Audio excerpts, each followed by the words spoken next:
Hello, this is Mel with One Woman and Two Acres, and I've decided to do book reviews.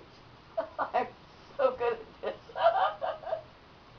I am going to do it with a twist, though. I've been going to my library. Could you lay down? Thank you, ma'am. I've been going to my library getting a lot of books. And why shouldn't everybody else? Why do you have to keep buying all these darn books? And if your particular library doesn't have it, they'll go outside into the area that they have. Like I have the Pines catalog in my library system, and it includes all the libraries down Athens and it's all over the place. So on that note, I found a book at the library that I found interesting because I'm thinking about doing this. It is called Small Scale Pig Raising. It is by Dirk Van Loon, D-I-R-K, Van Loon, L-O-O-N. The call number is 636.4, V as in Victor, A-N as in Nancy. And this is the book. It's really quite good. In here he was talking, it's like, one of the first things out of the bunch was how a friend was saying, whether he should get a calf or a piglet, and he said pig, hands down. And then he ends up telling why, saying that it's low risk in the short term. You only keep the pig about 6 months. By then it's 200 something pounds, 220, 250 pounds. Well, there you go. Not bad. And it's a small cash investment, and different ways of lowering the feeding costs and so forth. But you can use the manure. Also goes into the wild boar, the wild pig, the domesticated pig that's feral now, the history of the domestication of the pig, and how that all got started, because they would actually come in and get food from the dumps where people would throw their trash. That's where they would eat. So you could just kind of hang out, wait for them, and shoot and kill them and eat them. So yeah, it all started that way. Or you could catch a small piglet and take it in and fatten it up. So just the history of all of it, and the attitude toward pigs and so forth. He goes into the behavior and form of pig, what they're like, the rooting and so forth, the skeletal structure, the feet, about wallowing, how much they love to be scratched. About buying a piglet, which at this point I have to stop. This book was written in 1978, okay? So, no, it's not going to have, like, today's money. But the common sense in it, what we're talking about with the way these institutional farmers are raising these pigs in these really confined places and so forth, he hits on it.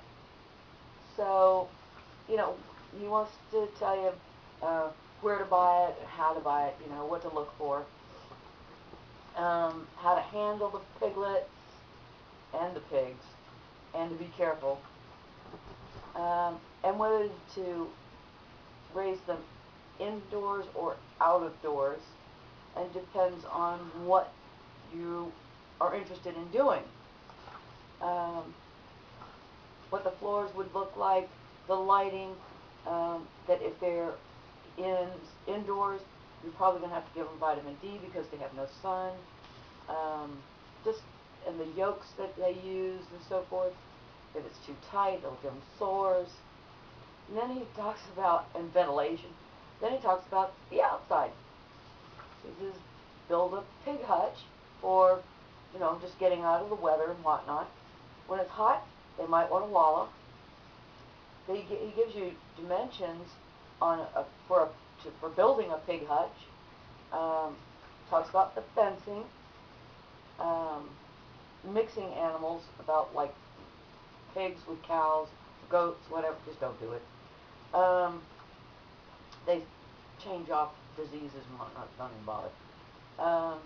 Sprinklers with their wallows. Some people even do pools so that there's no mud or anything, but the pigs can still cool off. And they talk about tethering, which is a little rope, not around the neck, but around their little chest and under their little arms, and you can move them to different places, and they'll just clean up wherever. Oh, shoot, yeah, that's for a smaller one, though. That's the piglet. For a young one, that'd be great. And then you can just, they can clean up your garden and whatnot. Kind of nice.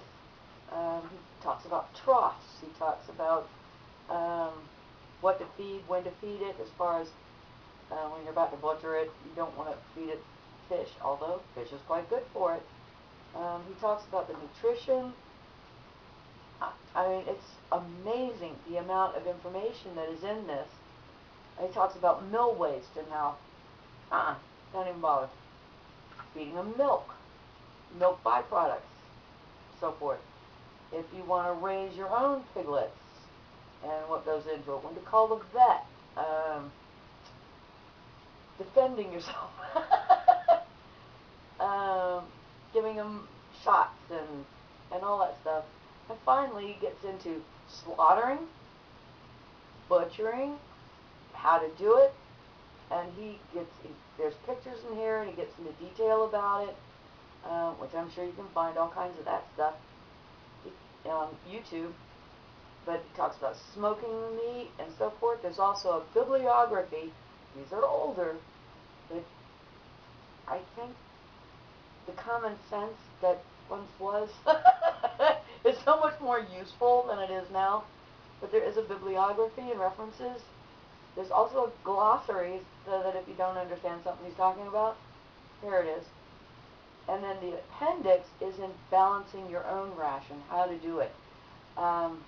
He's also saying about when you pasture your pigs, you can grow red clover, sweet clover, alfalfa, just all sorts of different things that you can grow so that they go out and feed themselves, keeping it less expensive, even more so, to keep a pig. By golly, after reading this, I'm getting me a pig next year. The continuing saga of the cockeyed cottage. But it is a very, very good book. It was really well written. The man is very knowledgeable. And he explains it such that even I could understand it. Okay. Well, I just checked. Now, it is available on Amazon if you just have to buy the book. But please, go to your library. Nobody wants to go to the library anymore. Go to the library, get the book, put it on hold so that they'll send it if it's in a different library location. Have them bring it to your library. They'll call you. They'll text you. They'll do it all to come and get the book once it's available. So, haunt your library. There's lots of good junk in there. Even my teeny tiny one in this little teeny tiny town. I found all kinds of good stuff.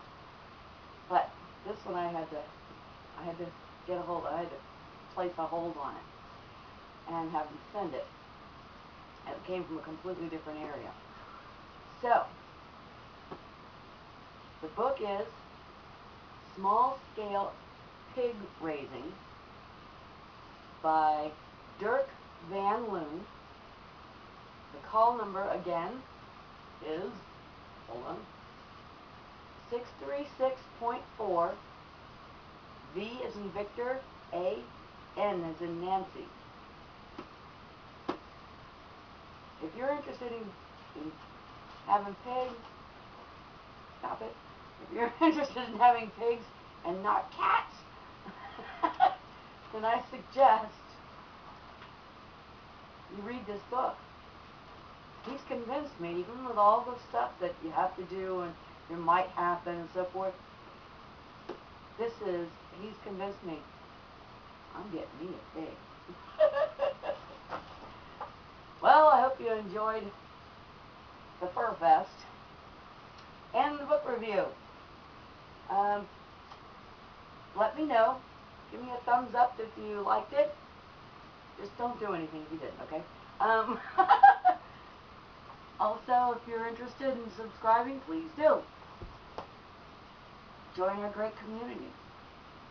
So this is Big Mel with 1 Woman and 2 Acres. And get your book to read. Y'all have a blessed day.